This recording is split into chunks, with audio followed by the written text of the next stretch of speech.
Live. We're live. I hope we sound okay. Yeah. Who cares how we look? Yeah. Juliet Victor, you're going to need to explain your comment. I'm trying to figure that one out. Yeah. Seconds last. Well, but I don't understand what Jeff's comment is either. Well, it's probably fair. They probably don't understand what we're saying half the time. But there's probably a post in the YouTube chat that we're not seeing that they're referring to. Maybe that's it. I don't know. Have you ever seen the Oh, second is last. If you're not first, you're last, I think is what that means. yeah. I don't even know what there it is. Scotty Scott's back. Hello, Scotty Scott. 5x5. We're on a roll. Ben, don't touch anything. I am locked in this position. I am not moving. We're going to get you a 5-point harness for your desk chair. I'm going to get one of those halos that they put on your neck and just lock me down, and I'll just stand here like this. Yeah. Don't touch anything. I was telling Ted, there's an analog jack for this mic. There's an XLR. Yes. XLR. You'd have to have a mixer, then you'd have to have an audio device that converts that to digital. Yeah. Oh. You'd have Is to it have worth it? Things. It depends on how you think about it. For me, that's how I do it. But I already have an audio I/O box. I already have a mixer. I've already got a microphone. I already had I prefer hardwired analog things, and not fussy digital connections. It's a micro USB port that I'm using now for the digital, and it doesn't sit very well inside it, and that's the bane of my existence right now. I would say a piece of gaff tape would be way cheaper than going the route of a mixer and all of those things. I told him a new cable, because that was the problem with mine. Was like I changed a couple different cables, and it was like, oh, there's ones that actually fit it better than I see. Just have came with it more stiff in the socket or whatever. Yeah.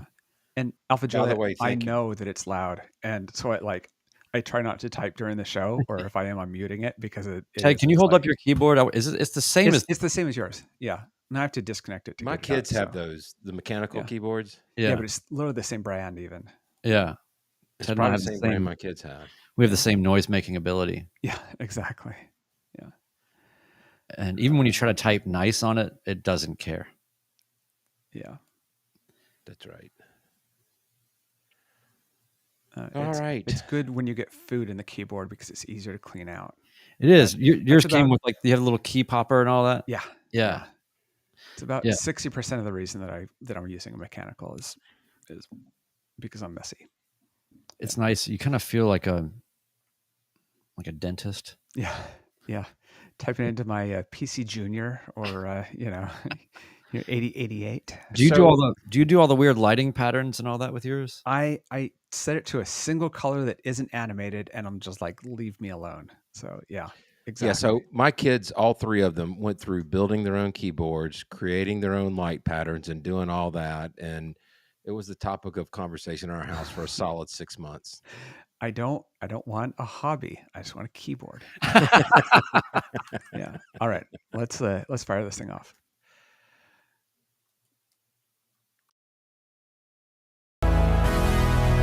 Welcome to the Midlife Pilot Podcast. We are glad you're with us. What is it like to become a pilot in your 40s and 50s? The challenges are unique for those of us in midlife, but so are the rewards. Hosts Ben, Brian, and Ted talk learning to fly, growing as pilots, and the joy of flying to destinations. The purpose of the podcast is not to teach, but to share knowledge and experiences of being a midlife pilot. Join the Midlife Pilot community and listen in every week. We are not CFIs or particularly intelligent, so if you want to learn how to fly, talk to anyone else other than the hosts of a podcast. Even this intro was too challenging for us, and we used a robot to do it. Okay, checklists are complete. Let's get the show started.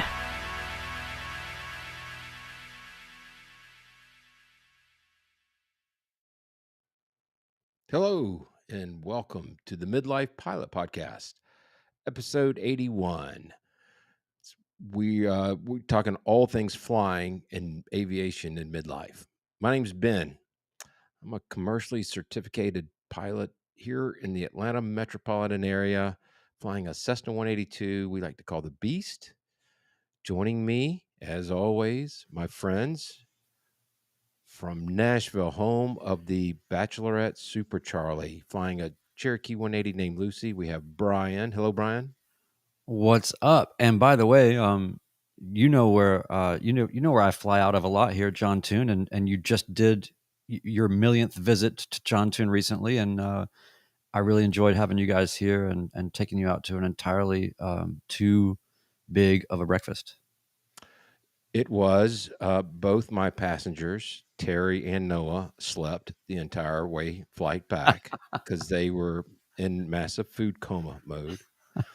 Also joining us tonight, my favorite sport pilot in the world, based out in Portland, Oregon, flying a CTLS. We call the Egg. Hello, Ted. Hey, it's nice to be here. Awesome. So yeah, we overstuffed ourselves visiting the Siskins, and you know, you have these city nicknames for all over the country, and Nashville has definitely earned the name Bachelorette Capital of the World. It's yeah. Just that one quick swipe through downtown on Broadway convinced my entire family, let's stay away from downtown Nashville for a little while. Yeah, Ted. So they were kind of wanted to see a couple things, real quick, but didn't have a lot of time. And I was like, oh yeah, I know what we'll do. I'll take you right to we'll take you right to the belly of the beast. But it's actually kind of fun. I told Ben when we were doing this, I said it's kind of like those safaris that you drive through, and when you're going down Broadway and you kind of get stuck at these lights and just all the crisscrossing drunk people and all the boots wearing people and all the noise and the cacophony of all this, it's like you really the bar cycles and the novelty vehicles with booze, transportainment vehicles is what they call it. I call them evil, but yeah, and it's so funny too because you think you're bringing these people down to go, hey, well, here's the quote unquote epicenter of Nashville and the heart of kind of country music territory, and then you kind of roll down the windows to see what's going on, and it's like just this terrible band playing Creed. That's exactly right. That's awesome. It was a fun time. So thanks for hosting us. Yeah, I'm gonna housekeeping items. We broadcast live on YouTube, usually every Tuesday night, 8 p.m. Eastern. The live chat is open for questions and comments. We've got a great group in the chat tonight. The audio podcast is at iTunes, Spotify, and wherever fine podcasts are found. Be sure to subscribe or follow whatever your podcast does and leave us a 5-star review. I'd like to get a few of those in the inbox. We love getting your feedback and suggestions, so send us your emails or voicemails. You can find all of our podcast links, contact info, and our Patreon links at our website, midlifepilotpodcast.com. So tonight's episode is just information whiskey. Let's just kind of chew the fat for a little bit. What do y'all think? Cheers. Cheers. And, that was hilarious. You were accidentally talking over Ted, and Ted was trying to talk about 3 times, and now the people in the chat are Ted sympathizing. Yeah. So I've got 2 things here. The one is I'm going to put a link in the doobly-doo to a 2018 BuzzFeed article about how Nashville became the bachelorette capital of the U.S. And it's just interesting if you're interested in that world. And I'm always interested in how that stuff happens, and it makes a good argument for it. The second is, in a month, at the end of July, there is a Lost Coast, California meetup, fly-in. And if you're interested, there's at least 2 of us that'll be there, and there is a single Airbnb available, and there is under wing camping available. And so hit us up if you haven't heard about it. If you're in the Discord, look up in there. And it's July 27 to 29 in Lost Coast, California. This is Northern California? Northern California. And this is the Airbnb is insane. Yeah. Yeah. It's like a duplex. And so we've already rented half of it. But it's not even, well, you're understating this an incredible amount. It looks like it's stuck in the middle of some kind of a painting or something. Like it's the most surreal, beautiful location. Yeah, it's true Northern California. Unlike the people in the Bay Area that say they're in Northern California, that's really Central Coast, you know. Mhm. So this is truly Northern California. It's up above there, and that's a beautiful area of the country. So I still have strong aspirations of doing a West Coast swing in Mm. my airplane, and I almost pulled the trigger this year. yep. But the way that my travel schedule has gone so far this year, I can't make the time for it. So, but we do encourage any of y'all that aren't going to Oshkosh or anywhere for that matter, and especially if you're on the West Coast, Ted would love to meet up with you. Yeah. I'm It's sure he'll have stickers. it's a long way to go for a sticker, but it's worth It it. is. Yeah, Probably exactly. worth it. No, but I guess there's a remote chance that I will attend Oshkosh this year. Yeah, so I've heard. Yeah. I don't know. We'll see how it goes. But So there's a plan there. We're not 100% sure. There's a possibility. I don't want to give away too much. I don't want to sneak in, but I will. There may be some people up there that I want to surprise. Oh. So, but I guess maybe not. We'll see. We'll see if they listen to this podcast. The cat will be out of the bag, but that's okay. Who initially was knows? putting cats in bags? I've got nothing to do with it. I just say it. Yeah, just claws everywhere. Hey, I want to give a quick shout out. So we all are aware that we have Patreon members that aren't necessarily on the Discord server. And I follow one of our Patreon members on Instagram. And this gentleman was at the fly-in, and he just did his first solo. Oh. That would be Flint C. Oh, yeah. That's amazing. Congrats, Flint. And, Yeah. you know, I wanted to ask you guys, because, I mean, first of all, as pilots, we all remember our first solo. I mean, the smile on your face lasts for weeks or months. Oh, yeah. Yeah. What is y'all's reaction when you see somebody on the Discord server or a friend or whoever when they have their first solo? I'm so happy. Like, because it's like you're hooked at that point, right? It's that real accomplishment, and you've stuck with it. You've gotten over that hump of the dumbest that you're gonna feel. There's still plenty of time to feel stupid. That doesn't go away. But yeah, that first part is really such a struggle, and staying with it and soloing is a big deal. Yeah. Also, there's something nice about like the way that my instructor put it to me, and it was the way that it was kind of put to him, and he was kind of passing it along to me. Is, you know, one of the first things he said to me was, "You're a pilot now." It's sort of like papers and things be damned. Yeah. You flew a plane by yourself into the air and brought it back down and lived to tell about it. Therefore, you are a pilot. And that's the whole thing, is you're trying to become a pilot. And so in so many terms, that day is the day that you really become a pilot, as much as certification matters. And we're not advocating for people. No, but it's just an amazing feeling. And I just really I always feel that whenever I've been around for other people's solos and seeing them coming back to the, from the plane, so I pass that on to them. I always say, "You're a pilot now." Yeah. Chris C says in our chat, "It's awesome to see others get there and remember how big a day it was for me." That hit the nail on the head for me. My comment is whenever I see somebody do it, I instantly recall images in my head of my first solo and how happy it made me, and just the experience overall. So when we reach out to you on Discord or Instagram or whatever it may be, it's awesome. I mean, it's special. And when somebody passes a check ride, it's a very similar feeling that you get. So Flint C, very proud of you. Congratulations, buddy. That's awesome. Yeah, cheers.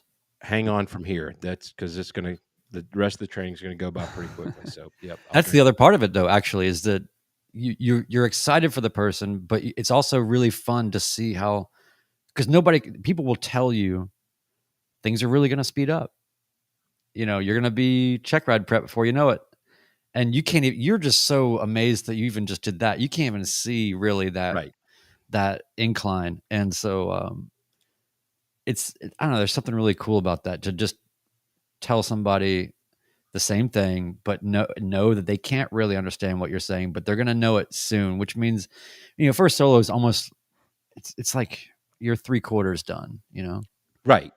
Although I feel like maybe the equivalent is, it's like you've just had a baby and you're like, great, I got through all this effort to pregnancy. And you're like, oh, here we go.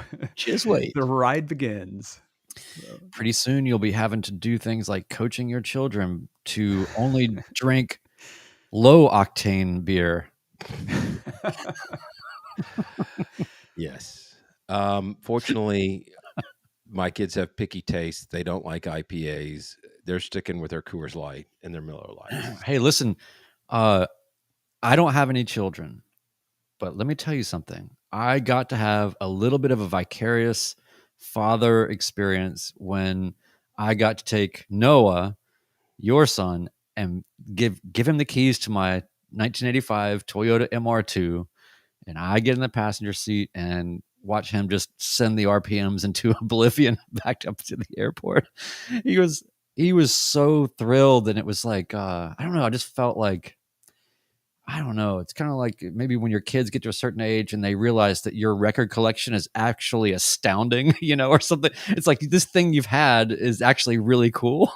But he loved it. It was such a great experience. And to watch him light up, that was a blast. He is still talking about it. Noah's very much into cars, and not the hyper cars. He is into these, I would say, from the mid 80s through the mid 2000s. Yeah. He loves it. He drives a 2001 Honda Prelude. He's about to do an engine swap in it. He's totally into it. And when he texted his friends that he got to drive your car, I mean, his Discord server blew up. He's still talking about it. So thank you very much for that. You definitely scored points. So if you need some mechanical help or something, I think he'd be willing to. Yes. He's going to ask me to fly him up there, and then I'll come and work on it. Oh, yes. Mobile mechanic. Nice. That's it. Yeah. That's it. No, that was awesome. So we also wanted to mention tonight, discuss a little bit about more our Patreon account. Is that what you call it? Today we released a bonus audio to our Patreon members. Video audio. Yeah. Yes. Thank you, sir. And even when you and Chris were doing the podcast, throughout this podcast's 81 episodes, we have referred to the book The Killing Zone many, many, many times. It may be the midlife pilot manifesto, if you will. And there we go. Brian's holding it up for the visual for the YouTube audience. Book by, it's Scott Craig. Is that right? Paul Craig. I was close. Yeah. It's, if you haven't read it, we're here to tell you need to read it if you're a pilot.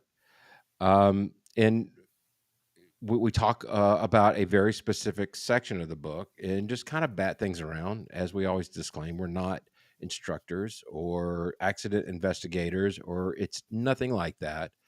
But we kind of recount things that we faced that was similar to the accident that was in the book. Not that we had an accident, but it's personalizing it. Is that a good way to say it, Brian? Yeah. I mean, ultimately, it's nice to have a record of truth like that book, that is written from a position of authority and credentials. And so to use that as a springboard to not only read from particular incidents and probable causes, but also to go further and see the context that the author provides and how they weave that together. I think it's great as an exercise to just open it up, right? And not just read it all and have it all in your own head as an individual, but to actually, read it out loud and then speak about it. And then that can lead to sort of tangential conversations and things. And so I think that what we're going to be doing here is, we started today on page 49, which is really just kind of where the the incident and accident kind of breakdowns start to happen, and we're just going to go through as far as we can go. We each one of them, it's almost like, I mean, I've read this book at least 2 or 3 times, and then I've gone back and spot looked at things. This is like yet another way to keep the sentiment and the sensibility of the book alive, and to open it up to more discussions. So that was really the goal there. So we're not saying like we're going to tell you how to, or whatever, but it's a great conversation. It's on our Patreon now, and there will be more coming, as well as some other bonus things. But not to mention, not to get too deep in the weeds, but you made a comment on today's bonus audio that resonated very well with me. And I wanted to so I have read this book 3 times, and reading it as a 90-hour pilot, reading it as a 500-hour pilot, and reading it as a 1,000-hour pilot provides different perspectives. I feel like I get something out of it each time. So that's how much we feel this book is important. It's something you can gain perspective from it, no matter what stage in your aviation journey you're in. that's absolutely right. So, you can support us for as little as $1 a month in our Lando-Matic tier. We go all the way up to, we call it Caps Available, which is Cirrus SR22. It's $22 a month. We have different entry points for you. So please check us out on that. And there's going to be a lot more content, not just about the Killing Zone. We've got some other ideas of stuff we want to share with our Patreon members. Yeah. And speaking of those levels, we have a bunch of new people that signed up, which is really cool. Yeah. So starting at Landomatic, we have Nishanth. At Hershey Bar, we have Jason B, Troy K, and Lucas N. At Beast Stole, we have Kale H. We were just talking to Kale earlier today, or he was talking on Discord today. And at Caps Available, we have Lewis R, who upgraded to Caps Available. And so we really appreciate that. It's absolutely nice to make a little community here. Yeah. I want to reach out into our chat real quick. We got a comment from Mountain Rat Matt. I love that YouTube name. I don't know what it is about it, but I do like that. He said, did you know you got a shout out on today's OB for your Discord? And I was attending that episode live, and I did get that. So I'm trying to return the favor to our friends at Opposing Basis. I'm repping their merch right now. Thanks to Alpha Golf and Romeo Hotel for their continued support. Great guys. And you're doing yourself a disservice if you don't listen to that podcast. Yeah. True. So yeah, they actually know what they're talking about in their domain of knowledge. And but it's great. There's a lot of different aviation podcasts, and we know that, and we appreciate that you're listening to us and enjoy what you like listening to. Yeah. I know it's the anti-promotion. It's all I can do. So hey, listen, Ted, did you finally get back in the plane? I finally got back in the plane. Yeah. Okay. What happened? So Barry, who I call Barry Instigate, was arranging the Washington State Pilots Association to do a fly-in at Friday Harbor, which is up in the San Juan Islands, up just outside Victoria, BC. It's kind of upper left Washington, and it's great getting out to those islands. I've always loved doing it. Used to do it by motorcycle, take these ferries. Really cool way to get there. But so we went up there for $100 hamburger, and before I left, I was doing the math on it, and I realized how awesome it is to do this by plane, because from the Portland area, it's under 2 hours to get there. If you drove, it's 5 hours plus a wait plus an hour plus on the ferry. So at a minimum, it's 6 hours. The reality is it's more like 12 hours to do that. And so you can do that. And then the ferry plus one person is about $100 just for the ferry ride. So being able to just go up in under 2 hours and have a burger, that's just amazing. So yeah, we had a good time going up there, and I was sitting next to a guy as we're eating lunch, and the guy's talking. I realized that he knows about the podcast, and I got his name. I didn't really think about it, but his name is Aaron R. Aaron is a Patreon supporter as of about a month and a half ago, and I didn't know that until today, even. And but it was really cool to get his story and kind of compare notes. And he trained out of Barry's airport and is doing some more work right now. And Cool. so what a great just all the paths that cross and Yeah. yeah. Sometimes I'm skeptical of the serendipitous nature of the aviation community, right? Because it's Yeah. like I saw a thing. I was going. I had not really looked too much at the Reauthorization Act details, and so I was kind of just looking at some of that stuff recently, and I learned that since the inception of Basic Med, there's approximately 80,000 pilots that have taken advantage of Basic Med, and I just thought that's really not that's a lot of people for a successful program, but it's really not a lot of people for just in general, It's I don't know. So I just have all these I mean, moments where I just realize how small it is. For sure. yeah, yeah. I mean, how many certificated pilots are there? That's kind of really the question, but which I don't know the answer. But Yeah. so any have you been doing flying, Brian? Yeah, well, so let's see, a few days ago, I guess it was. By the way, it's, just like I'm sure it is where you are, Ben. It's like 1,020 degrees. Yeah. Have you seen the thing where people are doing mailbox lasagna? Yes. Wow. Here in Atlanta, we call it the season of hell's front porch Yes. because that's what it feels like. But yeah, the mailbox lasagna is a thing. Yeah.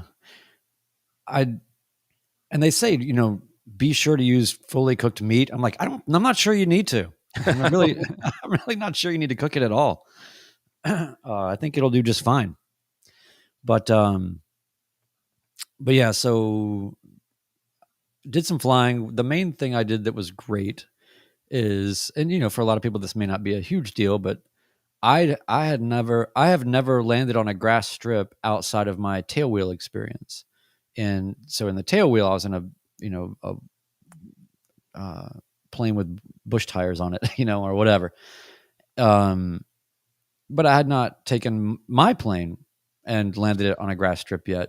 And it's not that I've been avoiding it. It's just been a matter of opportunity and priority and whatever. And so I went down to Tullahoma explicitly to do just that, because everything was just kind of perfect to do it. And, I don't know if you guys have ever experienced this. I'm sure that you have, but there's something about when you're about to go out flying and you have the option to kind of go, you're not looking to make a trip. You just want to go fly. And we've talked about, things you can do, right? It's a perfect example, but it feels so good to go, okay, what is something productive that I can do that can broaden my horizons a little bit or give me a little bit more experience in a certain way or whatever.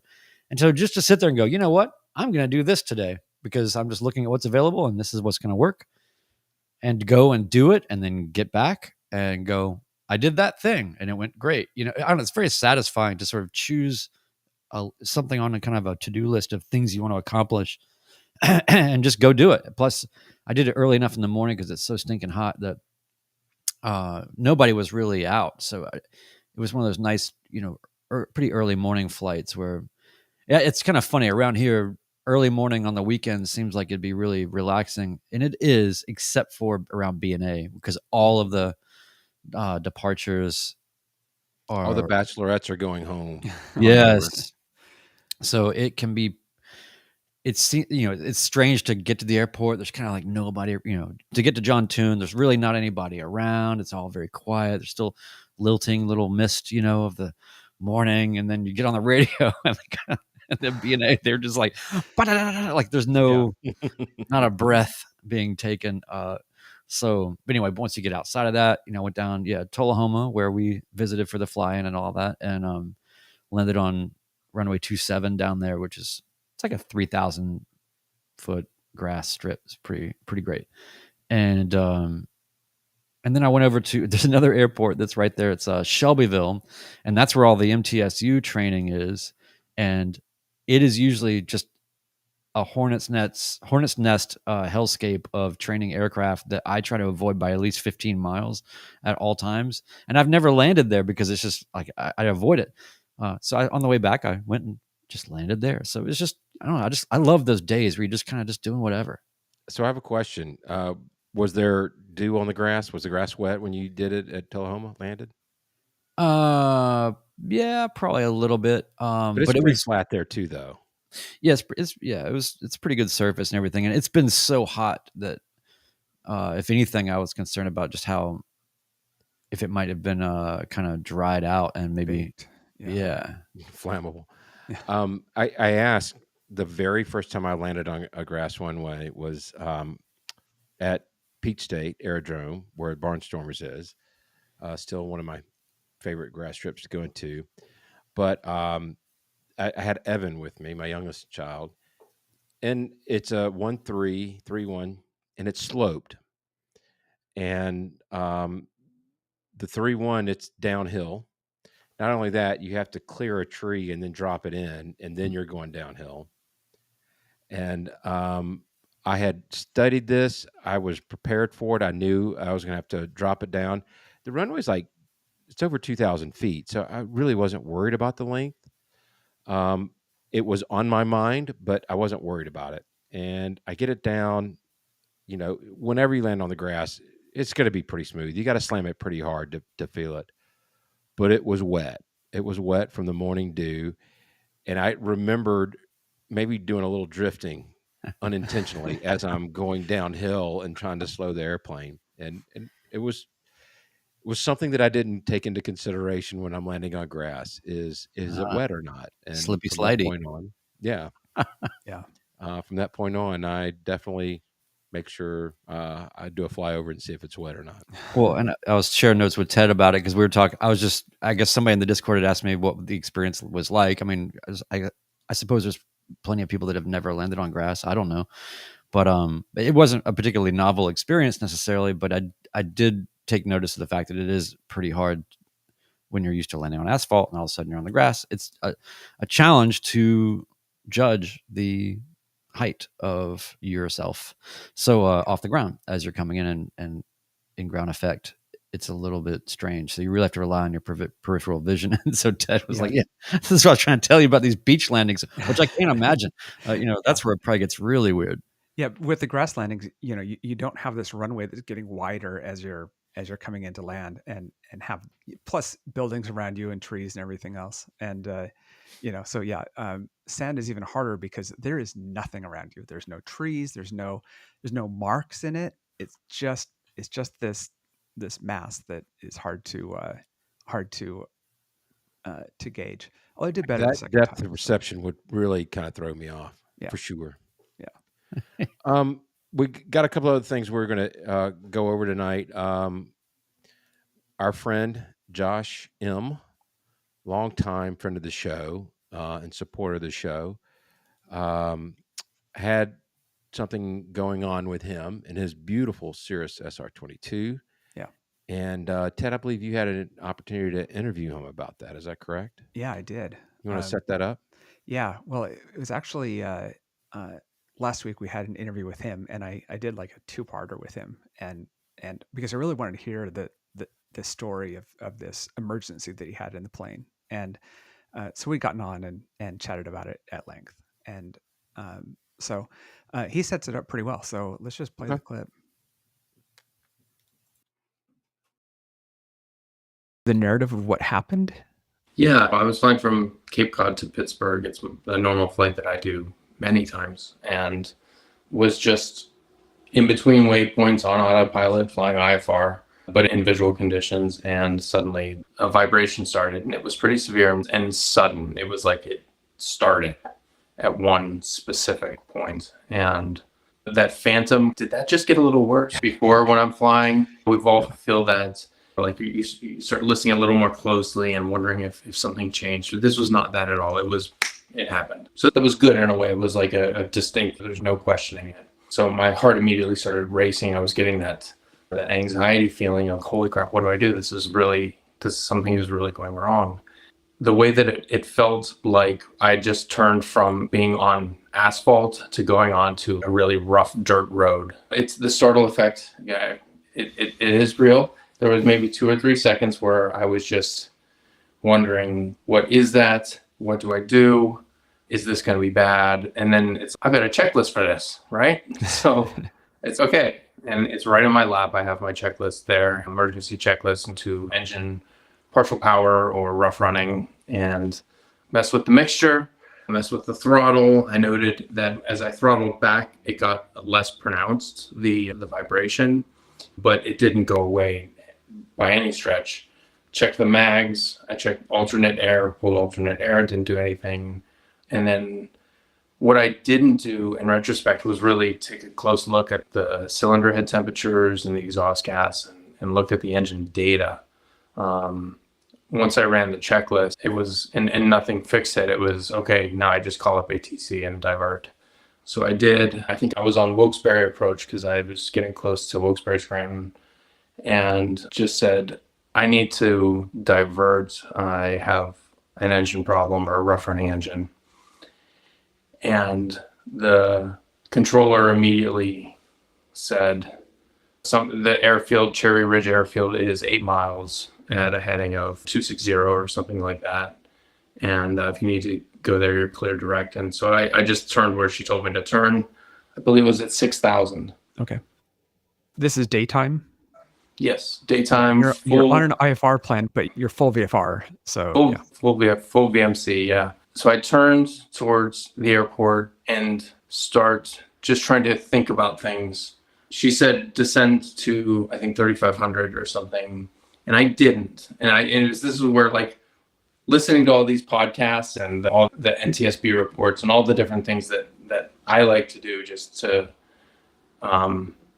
increase my safety and make me more ready to handle situations, I felt really validated. Even in that moment, I was thinking, I'm not going to descend because I know that I'd rather preserve my altitude, and I've seen this turn out badly for other people. And then she came back actually about 10 seconds later and then clarified, and she was like, pilot's discretion, descent, when you're ready. And I was like, thank you. I didn't ask for that specifically, but I did have trouble. She just said Cherry Ridge, and I didn't know. I'm in the middle of northeastern Pennsylvania. I don't know the area at all. And so I asked her for the airport designator, and I think it's N30. And I was curious because I have on my display, there's a button on the Perspective Plus in the series that just is the nearest button. It's a hotkey on the PFD, and you hit it and it just brings up a little pop-up that shows you the nearest airports to you and the heading that you need to turn to go there. And it wasn't on the nearest. I hit it and was a bit confused, and I realized it's because I had configured the setting to only show airports with runways of at least 3,000 feet. And Cherry Ridge Airport's runway is 2,980 feet. So I was a little concerned when it wasn't on nearest, and I was like, oh no, is this like a 1,400-foot runway or something? Went to ForeFlight and just tapped it real quick to see it. And I start getting close, and I'm looking for it. I'm only 6 miles away or something, surprised I can't see it. And then I do see it. When you're looking for an airport you've never been to, it's always a little bit tough, and it's small. So I find it and said, cleared any runway, any approach you want. I said, yeah, I'm just going to do a visual. She's like, you can go over to CTAF. And I was like, can you please give me the CTAF? Like, she did. Yeah. She gave me the frequency. But it was a really positive. I came away thinking like the controller did everything to try to help, didn't give me a lot of unnecessary information. Did ask for when you have second souls on board and fuel remaining. And so that was pretty simple. But she did say, would you like the phone number to call when you land? And I said, yeah, I had time to write that down. I descended, did a high pattern downwind, and then just kept it tight. I was trying to weigh between, and this whole time the engine is continuing to run rough, but the power didn't change. I didn't detect no surging, no dipping of the RPMs or anything. It just seemed like a steady rattle. At one point, it did occur to me after I called up ATC is like, am I going to regret having done this? Is this going to be something stupid where I could have gone on to Wilkes-Barre Scranton, to a big airport. Right. And then I just talked myself out of that kind of thinking, which was like, let's get on the ground before we dissect this. But I was a little worried at points about, is there even going to be anybody there? I'm a 5-hour drive from my destination, and who knows if a mechanic even exists on this field. And I was like, I got to shut these voices up and land the freaking plane. So I came in on a high pattern, descending on a downwind. I was very aware of when I would be 600 feet off the ground, because at that point below that, I don't have the parachute, which is always something that we think about as serious pilots, is where do I lose the parachute? And was really confident on the base leg. I was keeping it in close, but because I was intentionally high and coming down fast, I was pretty aware of, this is a short field. I'm going to be doing a short field landing, and I'm going to be high. Put in full flaps, came down, touched down firmly, but early on the runway. Certainly wasn't my hardest landing ever. It was a decent one, and right there, I could see someone in a white pickup truck in the grass off to the side of the runway. I land, slow down, everything's fine. And at the taxiway, I'm turning off on, start adding a little power, crossing my fingers that the power will come on, that I can actually get off the runway here. And sure enough, everything's okay. It's still just rattling. And once I'm on the ground, the rattling is a little more pronounced. It's like I can see like the dashboard rattling, but I take it over to a parking space, and the guy in the pickup truck comes up, and it's the airport manager. And he said, "Were you the emergency pilot?" And I said, "Yeah, the controller had let me know that she had declared an emergency on my behalf. She didn't ask, and I didn't state. I just said I need an immediate divert." And someone must have called down to the airport and let them know that I was coming in. So I called the phone number back to the ATC and told them I was safely on the ground, and thank you, and I can cancel my IFR now. And the airport manager said, "Hey, we've got a mechanic. He's here right now. I can take you over there. Just hop in the truck." So I did that, met a very nice mechanic there who very graciously stopped what he was doing and came down and took a look at my plane. And in the midst of that, we saw that the cylinder number 6, the fuel injector hose, was just broken off of it completely. So it had just stopped working. And so I was banging at 3 cylinders on one side and 2 on the other, hence that imbalance shaking that was happening. We were looking for oil. Exploded everywhere was the first thing. It was like, what am I going to see? They pull the cowling off. There were no rods sticking out. The things I was afraid of seeing, we didn't see.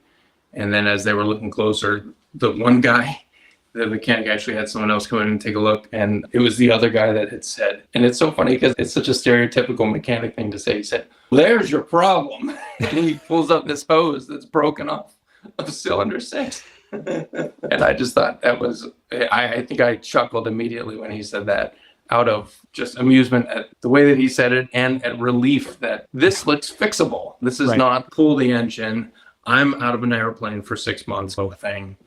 And sure enough, they called a Cirrus service center who had a part in stock, and they FedExed it, got the part the next day and fixed it. And I wasn't able to get back there for another few days, but the plane was fixed within 24 hours of me landing at that airport I'd never heard of in the middle of nowhere. So it was very lucky, a great experience, just in terms of just seeing how much people are willing to pitch in and help when someone needs help.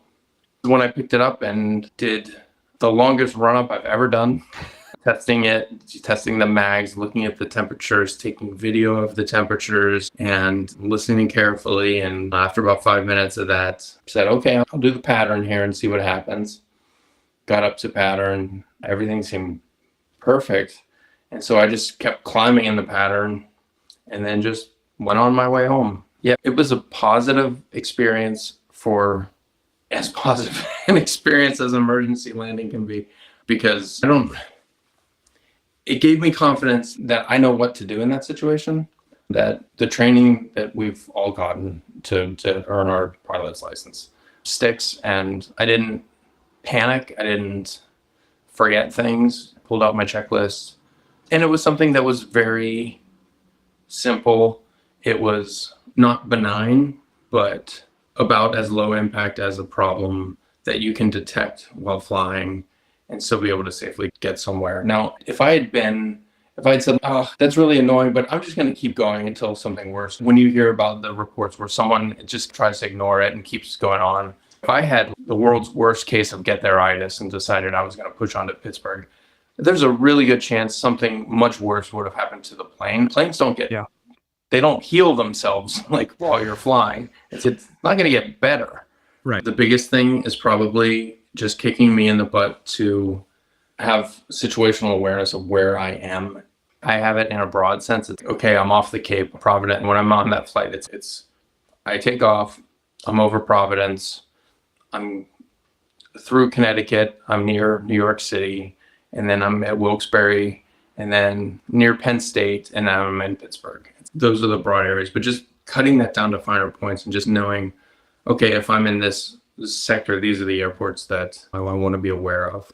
It gave me a new kind of kick to say, I really should be thinking about this. If something bad happens here, where am I landing? That exercise that we're all taught as student pilots. Right. Just picking that back up, because when this happened, it was, wait, where? I know I'm 43 miles from Wilkes-Barre, Scranton, but what even is around here? I didn't know. And so just looking at the charts a little more. Yeah, that makes sense. Yeah, thanks for doing that. My pleasure. Thank you for giving me the chance. Awesome. Yeah, it's always good talking to him. And I really wanted that story. I love it because it's like, of bad things that can happen, it's the best possible outcome. Knowing Josh, he probably didn't say this. He said that it was a stiff landing. It was probably a greaser. He's probably, not giving himself enough credit. But yeah, and I love his takeaway. It's very easy to get complacent, to stop looking for places to land. But it should be do it enough to where it becomes second nature. I thought it was a great takeaway. I saw there's a recent Jason Miller video, I think the last one he put out, where he described it as being a monkey in the jungle and you're just going from vine to vine. And I just thought that was a perfect metaphor for that exercise and keeping that trained in your head. And the other thing I thought about with respect to Josh's situation is his plane is so much faster that I can see how, I'm going slow enough to where I'm like, yep, I'll just go right there. It's not as difficult maybe, but there's so much to take away from all that. But I really appreciate Josh. Thank you for that. And I'm so glad that it worked out. I like the way he described it as being about as benign a thing as you can happen and still, have a relatively easy way to get down. But I think there's a couple of huge things in there. And one is obviously everybody's going to be hesitant to do this on some level, no matter how much you internally understand this on the ground, but declaring an emergency is probably, I've not had to do it yet. I imagine that's a very difficult thing to do. And our friends at OB, they all say, declare, right? Like there's not going to be some penalty.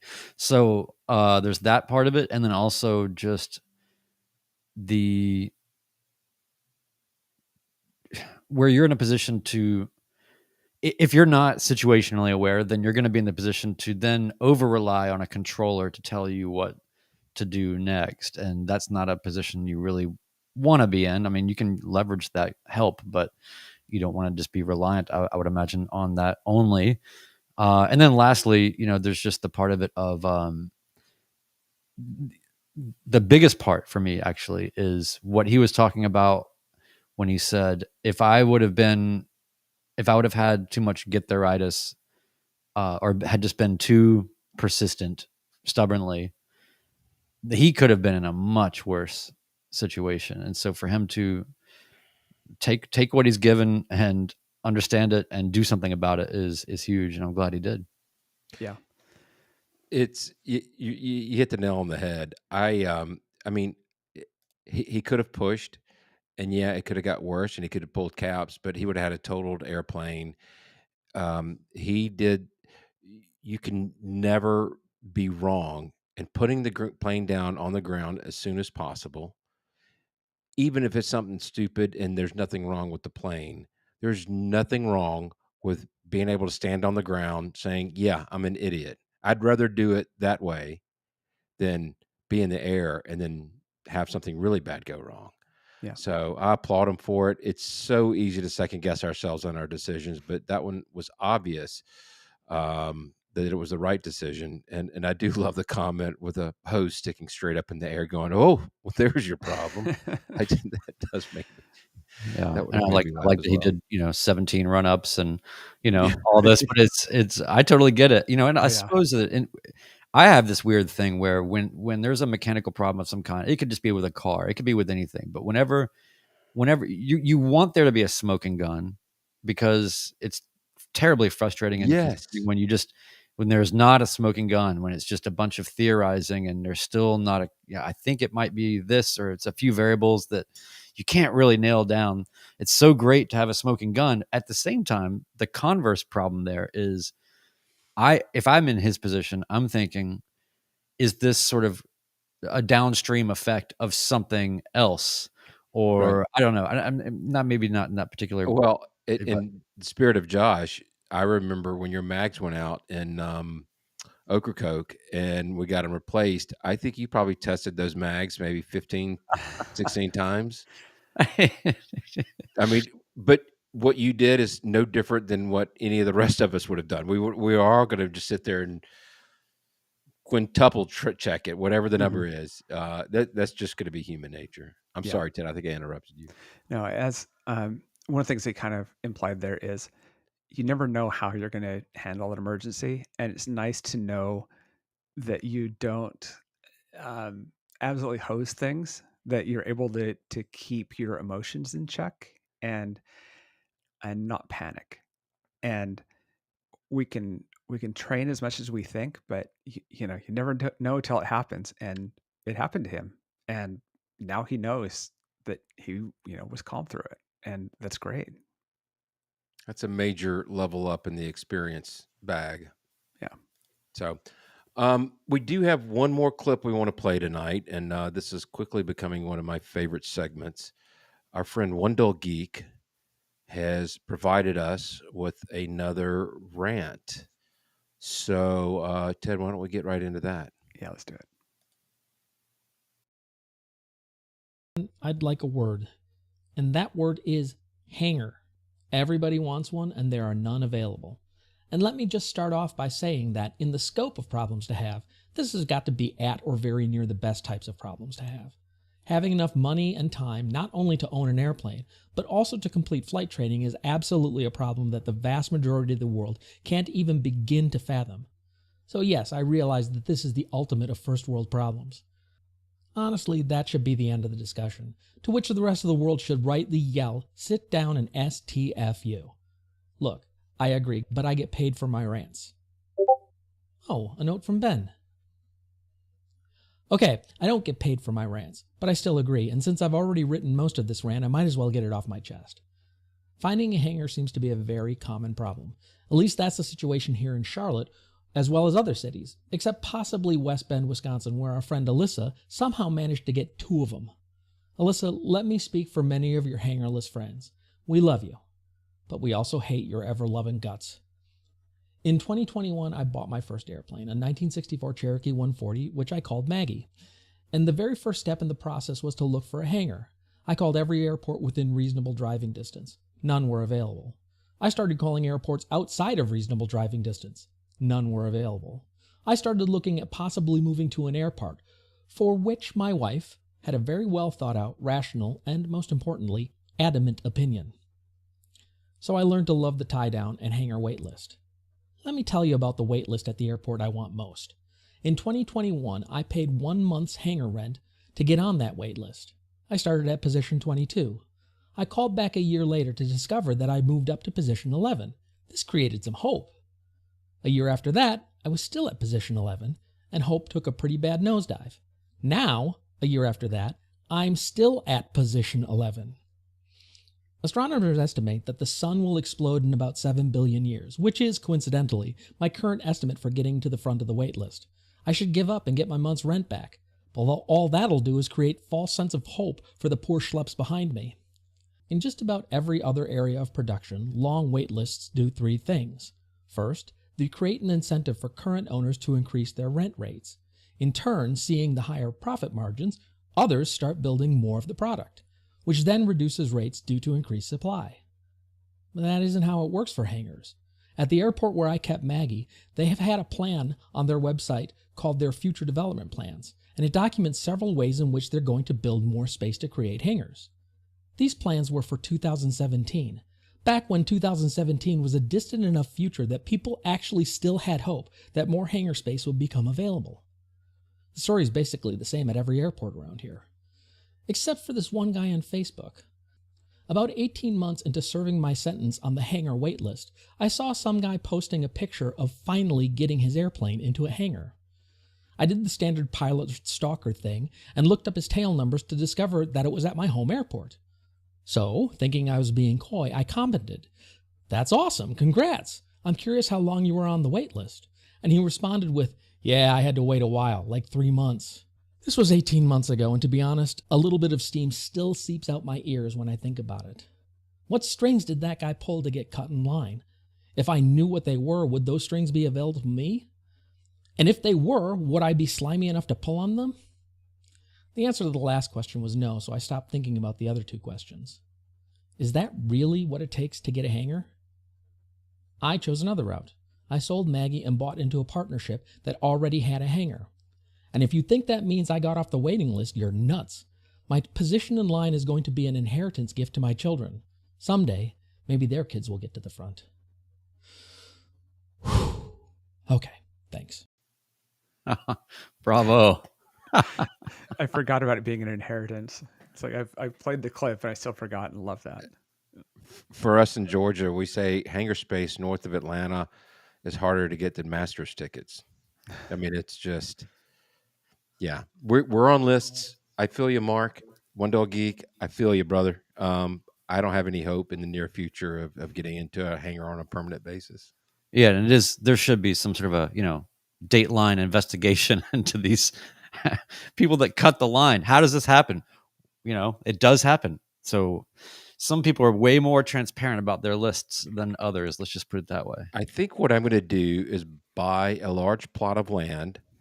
I'm going to put a 2,500 foot, 3,000 foot strip on it. And then the rest of the acreage that I own, I'm just going to fill it with hangar space. And I'm going to charge a reasonable rate. There's not going to be any gas. There's not going to be instrument approaches. There's not going to be anything there, but it is going to be a place to park your airplane from outside or keeping it from being in the outside. I think I'm going to make a mint with this. Well, our friends Scott and Shelley Weckler, the property pilots, definitely have a line on all those kinds of things, at least in this area. And they routinely are selling things that they post, and I feel as in awe as I do feel economically disadvantaged to be able to take advantage. That really is like the only sort of relief valve for all of this. Now, like I said earlier, I was looking at the details of the Reauthorization Act, and they're doing all these things to, $1 billion a year to extend and expand runways and keep airports from closing and just all these kinds of things. I just thought, how is there not a top level line item that is, general aviation needs hangars bad. Yeah. And I don't know. It's not something that can be solved quickly, but I was thinking about whether I was going to say this or not, but Juliet Echo Foxtrot says, or when you see people use their hangars as a junk storage, that's what I was going to say is, how many hangars have non-flyable planes or don't have planes? It's like when you see planes on the ramp that have been there for years and are just rotting away, and I think that's half the problem, and it's unfortunate because land near an airport is expensive. The amount of money you make on a hangar is not high, and so the incentives just aren't great for it. Well, it will send me through the roof when I drive through my airport and I see a hangar door open, and just as our chat is saying, there's an RV in there, or there's a boat in there, and and it's some of the hangars at McCollum are on leases that were purchased 50 years ago, and they're probably paying less for their lease than I'm paying for my tie down. It just makes me want to throw up in my mouth. Our Patreon's been doing pretty well, and Chris C has a suggestion, which is there's a commercial hangar for sale at Tullahoma, just $4 million. So if our Patreon was about 10,000 times larger than it is, maybe we could swing that and have a midlife hangar. So How cool would that be? see how that's going. Yeah. And Tullahoma would be a great place to do it, actually. Oh and man, yeah. That's okay. Well, you know what? Go fund me. That's all I gotta say. I'll retire tomorrow and I will work it. Just start the GoFundMe. Yeah. I'm there. Yeah. Just $4 million, right? Yeah. Just $4 million. Shouldn't our- be that our- hard to get, right? Our docent friend at the museum we'd become friends with, that'd be Yeah. great. Yeah. Yeah. Absolutely. Well, that should wrap it up for tonight's episode. Guys, it's been a lot of fun. We appreciate everybody in the chat jumping in. We appreciate you listening and being part of our community. Join us on Patreon, send us a PayPal drop, or contact us at midlifepilotpodcast.com. Until this is a wrap, until next week, it's a wrap for episode 81 of the Midlife Pilot Podcast. Thanks, everybody. Good night.